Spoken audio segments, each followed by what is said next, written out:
My wife asked me if I was needy because nobody loved me as a child. Let me tell you exactly how we got to that point, and more importantly, how I made sure she regretted every single word. It started 3 months ago when I made the mistake of opening up to her about my childhood. We were having one of those late-night conversations that married couples sometimes have, where you think you're building intimacy, but you're actually handing someone ammunition. I told her about growing up in foster care, bouncing between homes, never really having that stable foundation most kids take for granted. She seemed sympathetic at the time, held my hand, said all the right things about how strong I was for overcoming that. I actually thought it brought us closer together. Shows you how naive I could be back then. The first red flag came 2 weeks later during a completely unrelated argument about household chores.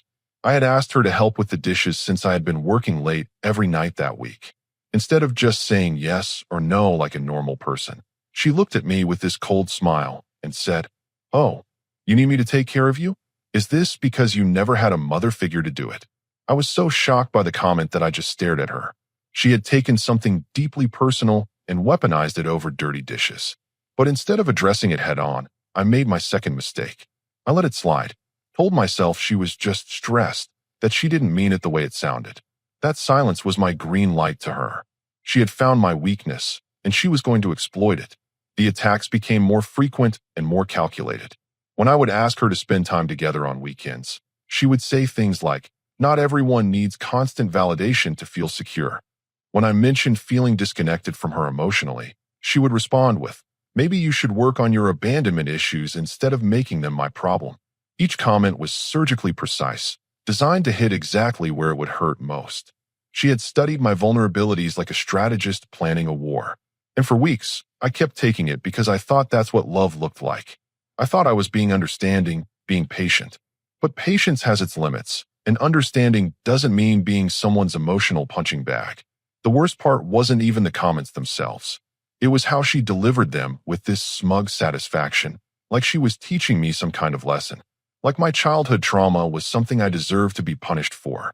Like my openness with her had been a mistake that needed correcting. I started noticing a pattern. Every time she felt criticized or called out on anything, she would immediately reach for the childhood card. Forgot to pick up groceries? Maybe if you had learned responsibility as a kid. Asked her to be more considerate about plans? This is your need for control talking. She had turned my most vulnerable moment into her most powerful weapon, and she wielded it with surgical precision every single time she wanted to end an argument or make me back down. But what she didn't realize was that I was taking notes. Mental notes on every attack, every calculated cruelty, every moment she chose to use my past against me instead of addressing the actual issue at hand. I was building a case, collecting evidence of exactly who I was married to. The final straw came on a Tuesday evening when I got home from work exhausted. I had been pulling 12-hour days on a project that was falling apart due to circumstances beyond my control. All I wanted was to come home to some peace, maybe have dinner with my wife and decompress from the day. Instead, I walked into a house that looked like a tornado had hit it. Dishes piled in the sink, laundry scattered across the living room, takeout containers from 3 different meals just sitting on the counter. I wasn't angry about the mess itself. I was tired, but I understood that sometimes life gets chaotic. What bothered me was that she was sitting on the couch scrolling through her phone like nothing was wrong, like she hadn't contributed to any of it. So I did what any reasonable husband would do. I asked if we could tackle it together. Her response to my simple request for help cleaning up was immediate and brutal. She didn't even look up from her phone when she said, "There you go again, needing someone to take care of things for you." Some people can handle their own responsibilities without requiring a support system. The words hit exactly where she intended them to. But this time, instead of backing down, I stood there analyzing what had just happened. She had taken a reasonable request from a tired husband and turned it into a character assassination based on my childhood. That's when I realized this wasn't accidental anymore.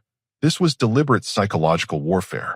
Over the next few weeks, she escalated her tactics beyond our private conversations. She started making comments in front of other people, always with that same calculated cruelty disguised as concern or observation. At dinner with her parents, when I mentioned feeling overwhelmed at work, she chimed in with, "He has a hard time with stress. I think it comes from not having stable role models growing up."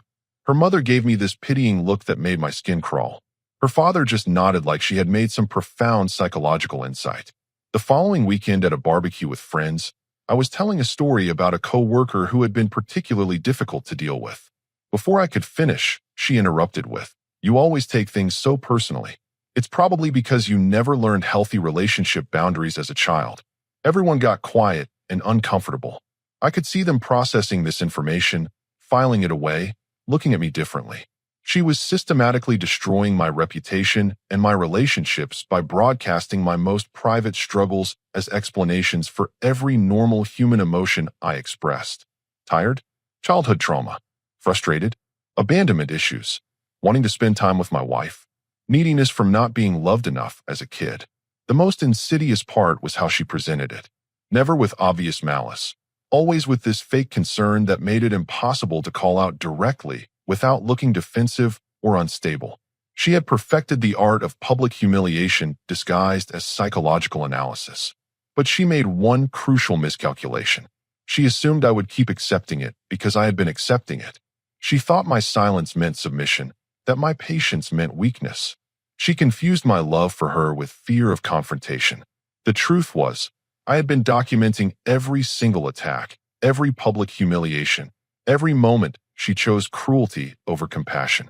I was building a complete picture of who she really was beneath the concerned wife facade. And I was getting ready to show her exactly what happens when you mistake kindness for stupidity. The breaking point came during what should have been a celebration. I had finally completed that nightmare project at work, the one that had been consuming my life for months. It was a major success, potentially career-changing, and I was genuinely excited to share the news with her. I came home with takeout from her favorite restaurant, a bottle of wine, ready to celebrate this victory together. I found her in the kitchen on a video call with her sister, and I waited patiently for her to finish so I could share my good news. When she hung up, I told her about the project, about the recognition I was getting from management, about how this could open doors for both of us. Her response was to stare at me for a moment, then say, "It's interesting how much external validation means to you. Most people don't need that level of approval to feel good about themselves." I stood there holding takeout containers and a bottle of wine, having just shared one of the biggest professional achievements of my life, and she had turned it into another attack on my childhood trauma. She had taken my moment of genuine joy and poisoned it with her psychological warfare. That's when I realized something fundamental had shifted in our dynamic. She wasn't my partner anymore. She wasn't even my adversary. She was a predator who had identified my weakness and was feeding on it systematically. But predators make mistakes when they get overconfident. They start believing their own superiority, start thinking their prey will never fight back. They forget that cornered animals are the most dangerous ones. She was about to learn that lesson the hard way. The final confrontation happened 3 days after she had poisoned my work celebration. I had been operating on a completely different level since that moment, watching her with the clarity of someone who finally understood the game being played. She must have sensed the shift because her attacks became more frequent and more vicious. It was like she could feel her control slipping and was desperately trying to reassert dominance through escalation. The opportunity she chose for her ultimate mistake was perfect in its irony. We were having a discussion about our future, about some changes I wanted to make in how we handled our finances and household responsibilities. Nothing dramatic, just normal married couple planning. But instead of engaging with the actual topics, she went straight for her favorite weapon. She looked at me with that familiar cold smile and said, "You know what your real problem is? You're just needy. Are you needy because nobody loved you as a child? Is that why you always need everything to be about you?" The words hung in the air between us like a challenge. She had finally said it explicitly, no more hiding behind fake concern or psychological analysis. She had weaponized my childhood trauma in its purest, most cruel form. For a moment, I just looked at her, really looked at her. This woman who had promised to love and support me had turned my deepest vulnerability into her favorite tool of control. She was sitting there with that smug expression, waiting for me to crumble like I always did. Instead, I started laughing. Not bitter laughter, not angry laughter. Genuine, amused laughter that clearly caught her completely off guard. Her confident expression started to falter as I continued chuckling and shaking my head. "Needy," I said, still smiling. "Needy for what exactly? Your drama? Your constant psychological attacks? Your need to turn every conversation into an opportunity to tear me down. I paused, letting the question sink in. Because if that's what needy means, then absolutely not. I'm not needy for any of that. Her mouth opened to respond, but I wasn't finished. You want to talk about childhood trauma? Let's talk about what kind of person takes someone else's deepest pain and turns it into their personal entertainment. Let's discuss what kind of woman hears her husband's story about growing up without love and thinks, "Great, now I have ammunition." I could see her starting to realize this wasn't going the way she had planned. The smugness was disappearing, replaced by something that looked almost like panic. You think I'm needy because I wanted a partner instead of a predator? Because I expected basic human decency from my wife? Because I thought marriage meant supporting each other instead of keeping an arsenal of psychological weapons? I stood up and walked closer to where she was sitting. Not intimidating, just confident. In control. Here's what's actually happening here. You found out I had some childhood wounds, and instead of helping them heal, you decided to keep them open and pick at them whenever you felt like asserting power. That doesn't make me needy. That makes you cruel. She tried to interrupt, probably with some deflection about how I was being too sensitive, but I held up a hand. I'm not finished. You asked if I'm needy because nobody loved me as a child. Here's my answer. No, I'm not needy at all. I'm selective, and I'm done selecting someone who thinks love means psychological warfare. The color had completely drained from her face. She was finally understanding that her favorite weapon had just backfired spectacularly. You want to know what needy looks like? Needy is someone who can't win an argument without attacking their partner's childhood trauma. Needy is someone who can't feel powerful unless they're making someone else feel powerless. Needy is someone who built their entire sense of superiority on their husband's vulnerability. I sat back down, completely calm, completely in control. So no, I'm not needy for your love. I'm not needy for your approval. And I'm definitely not needy for your psychological games. What I am is done. Done pretending this is normal. Done accepting cruelty as communication.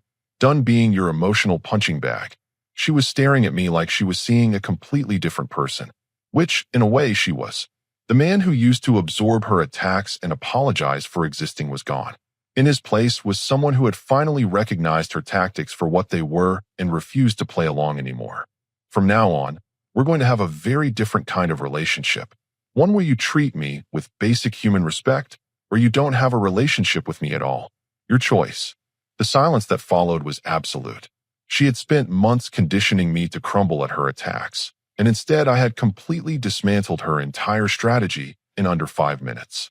Her psychological warfare had just met its match, and she was clearly unprepared for what came next.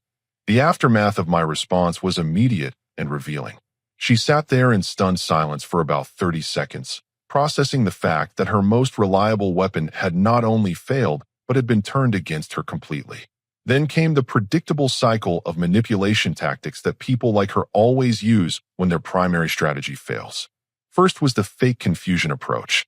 I don't understand why you're being so hostile. I was just trying to help you understand yourself better. I care about you. That's why I point these things out. I looked at her with the same calm expression I had maintained throughout my response. Helping me understand myself by publicly humiliating me in front of your family? By turning every conversation into an attack on my childhood? That's an interesting definition of care. When the fake confusion didn't work, she moved to gaslighting. You're completely overreacting. I never said those things the way you're describing them. You're being way too sensitive about normal conversations. Normal conversations, I repeated slowly. So when you told your parents that my work stress comes from not having stable role models, that was normal? When you announced to our friends that I take things personally because of childhood boundary issues, that was just casual conversation. I could see her scrambling mentally, trying to figure out how to regain control of a situation that had slipped completely away from her. Next came the victim reversal. I can't believe you're attacking me like this. All I've ever done is try to support you through your issues. This is how you repay me for being understanding about your past. This was the moment I knew I had her completely figured out. She was following the manipulation playbook, so precisely it was almost textbook. Supporting me, I said, nodding thoughtfully. Is that what we're calling it when you use someone's trauma as a weapon? Because I have a different word for that. Several different words. Actually, none of them particularly flattering. Her eyes flashed with anger then, the mask slipping for just a moment. You know what? Maybe I was right about you being needy. Look how you're acting over a few comments. This is exactly the kind of behavior that proves my point. And there it was. When all else failed, she went right back to the same weapon that had just exploded in her face. She literally could not help herself. I actually smiled at that. Perfect. Thank you for proving everything I just said about you. When your manipulation tactics don't work, you immediately go back to attacking my childhood. It's like watching someone reload a gun that just backfired and blew up in their hands. She was getting visibly frustrated now, realizing that none of her usual tricks were having any effect. I was analyzing her moves instead of absorbing them, responding with logic instead of emotion. You think you're so smart, she said, her voice getting sharper. But you're still the same damaged person you always were. I was just honest enough to point it out. Honest, I repeated. There's that word again. You keep using it, but I don't think it means what you think it means. Honest would be saying, I'm angry about something and I want to hurt you. So I'm going to attack your childhood trauma. What you do is disguise cruelty as psychology and call it honesty. I leaned forward slightly. But since we're being honest now, let me share some observations about you. You're someone who can't handle being wrong, so you attack instead of acknowledging mistakes. You're someone who feels powerless unless you're making someone else feel powerless. And you're someone who took your husband's trust and vulnerability and turned it into ammunition. She was getting angrier by the second, which was exactly what I wanted. Angry people reveal their true nature. At least I'm not pathetic enough to still be affected by things that happened decades ago, she snapped. Most people move on from their childhoods instead of using them as excuses for everything. I sat back, completely relaxed.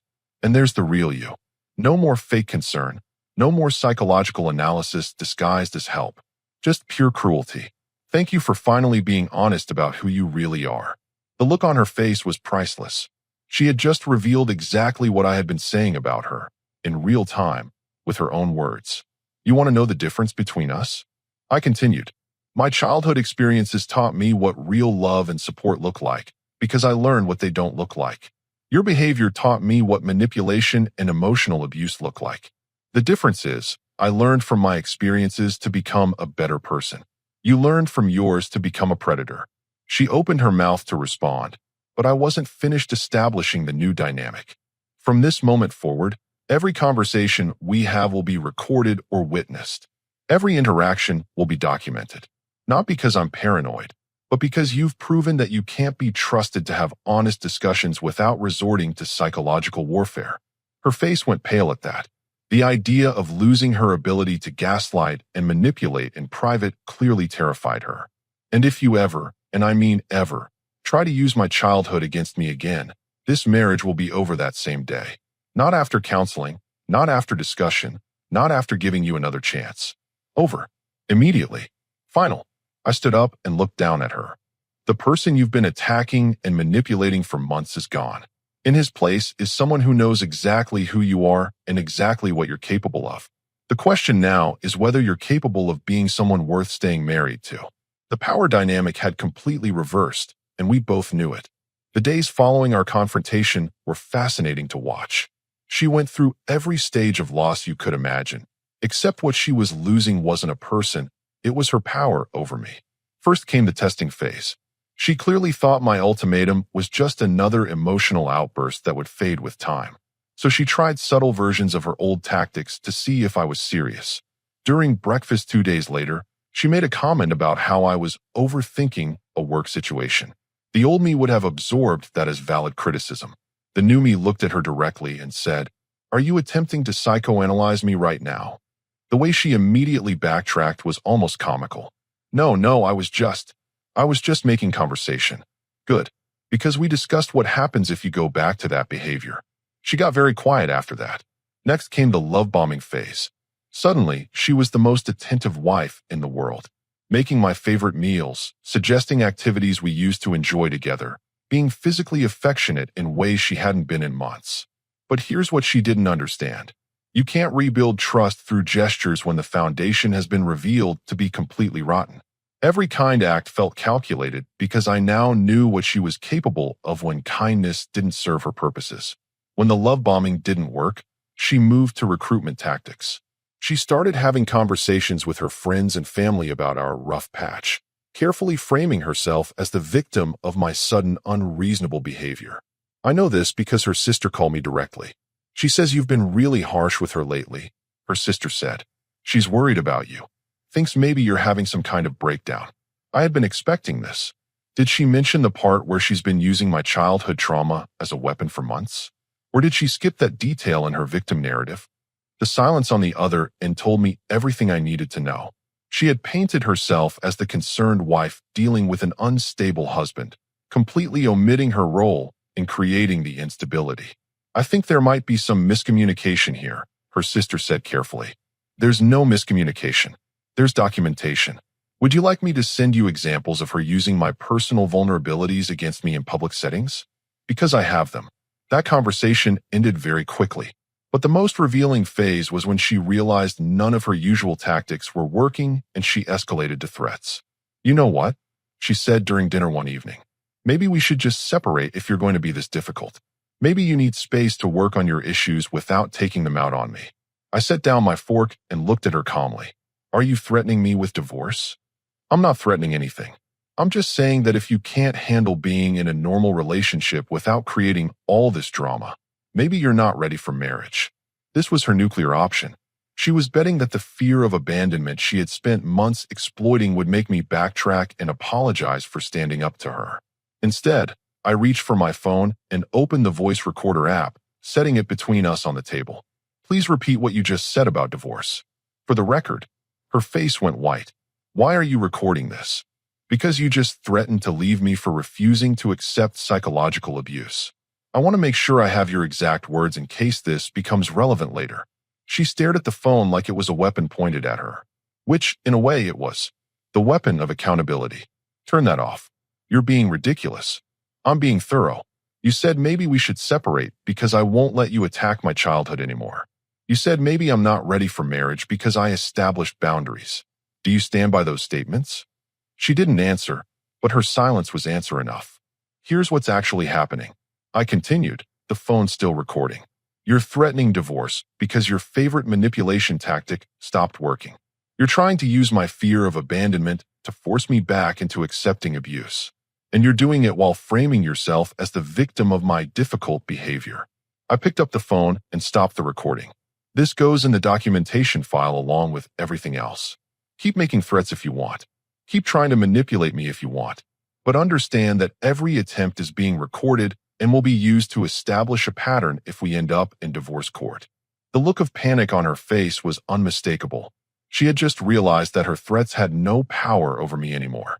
Worse, she had realized that I was 3 steps ahead of her in terms of preparation and documentation. But what really terrified her was the calm way I was handling everything. She needed me to be emotional, reactive, desperate. Instead, I was methodical, prepared, and completely unafraid of her worst-case scenarios. You've changed, she said quietly, and for the first time in months, there was no manipulation in her voice. Just recognition. You're absolutely right, I replied. I changed the moment I realized that the person I married was systematically destroying my self-worth for sport. The question is whether you're capable of changing too, or if this is just who you are. She didn't have an answer for that. But her behavior over the next few days would tell me everything I needed to know about whether this marriage was salvageable or if I needed to start making more permanent plans. The final test came exactly 1 week after I had established my new boundaries. She had been walking on eggshells, clearly trying to figure out if my transformation was permanent or just a phase she needed to wait out. The situation that revealed everything happened during what should have been a routine conversation about weekend plans. I mentioned wanting to visit my friend who lived about 2 hours away, someone I hadn't seen in months because she had always found reasons why those trips were inconvenient. 2 hours seems like a long drive just to hang out, she said, and I could hear the calculation in her voice. She was testing the waters, seeing if she could subtly control the situation without triggering my new boundaries. It's worth it to see a good friend, I replied simply. That's when she made her fatal mistake. She thought she was being clever, thought she had found a way around my ultimatum by being indirect. I just think it's interesting how much you need these external relationships to feel validated. Most secure people don't require that level of social approval. The words hit the air like a slap. She had just violated my boundary in the most calculated way possible, using the exact same psychological manipulation tactics while trying to avoid explicitly mentioning my childhood. I looked at her for a long moment, and I could see the exact second she realized what she had done. The confident expression melted off her face as she watched me stand up and walk to the bedroom. "Where are you going?" she called after me. I didn't answer. I was too busy pulling out the suitcase I had prepared for exactly this scenario. When I came back to the living room with my packed bag, she was sitting exactly where I had left her, but now she looked terrified. "What are you doing?" "I'm leaving," I said calmly. "You just broke the one boundary I explicitly told you would end this marriage immediately." "I didn't mention your childhood," she said quickly. "I didn't break any boundary." I almost laughed at that. "You think you found a loophole by attacking my need for external validation instead of explicitly mentioning abandonment? You think I don't recognize the same psychological warfare just because you changed a few words?" Her mouth opened and closed without sound. She knew she was caught. "You couldn't help yourself," I continued, setting my bag by the door. "You had 7 days to prove you could treat me with basic human respect, and you chose to go right back to your favorite game. You just couldn't resist taking one more shot at my psychological vulnerabilities." "Please don't leave," she said, and for the first time in our entire relationship, I heard genuine panic in her voice. "I'll change. I promise I'll change." You had months to change. You had weeks of clear warnings to change. You had 7 days after an explicit ultimatum to change. Instead, you spent that time looking for ways around my boundaries rather than respecting them. I picked up my bag and headed toward the door. "This isn't fair," she said, following me. "You can't just leave over one comment. Marriage is supposed to be about working through problems together." I turned back to face her one final time. "You're absolutely right. Marriage is supposed to be about working through problems together. But you turned our marriage into one person working through problems while the other person creates new ones for entertainment." "I'll go to counseling," she said desperately. "We can fix this." Counseling works when both people want to change. You don't want to change. You want to find better ways to get away with the same behavior. There's a difference. I opened the door and stepped halfway through it before delivering my final words to her. "You asked me if I was needy because nobody loved me as a child. Here's your answer. I learned what love actually looks like by experiencing what it doesn't look like. Real love doesn't use your vulnerabilities against you. Real love doesn't turn your trust into ammunition. Real love doesn't require you to accept psychological warfare as communication." I paused, looking at her one last time. "The irony is, I'm not the needy one in this relationship. You are. You needed to feel superior so badly that you destroyed the one person who actually loved you. You needed control so desperately that you turned intimacy into manipulation. You needed power so much that you sacrificed partnership." Her face was streaming with tears now, but they felt like a performance rather than genuine remorse. "I hope someday you figure out the difference between love and control, but you're going to have to figure it out without me as your test subject." I walked out and closed the door behind me. 3 months later, the divorce papers were finalized. She tried multiple times to reconcile, each attempt following the same pattern of temporary change followed by gradual regression to her old tactics. The most telling moment came during mediation when she told the counselor that I was too sensitive about my past and that she had been trying to help me grow emotionally. Even in divorce proceedings, she couldn't stop using my childhood against me. But here's what she never understood. She didn't destroy me by weaponizing my trauma. She freed me. She showed me exactly what I would never accept again from anyone. She taught me that my past didn't make me weak. Her response to it made her cruel. Today, I'm in a relationship with someone who knows my entire story and has never once used it against me. Someone who sees my vulnerability as trust, not as opportunity. Someone who understands that real strength isn't about never being hurt. It's about choosing what you'll accept after you've been hurt. My ex-wife was right about one thing. I am selective about love now. I select people who understand that love is supposed to heal wounds, not keep them open for easy access. I select people who see partnership as building each other up, not tearing each other down for sport. And yes, I learned that from not being loved properly as a child. The difference is, I used that lesson to become someone worth loving. She used it to become someone worth leaving.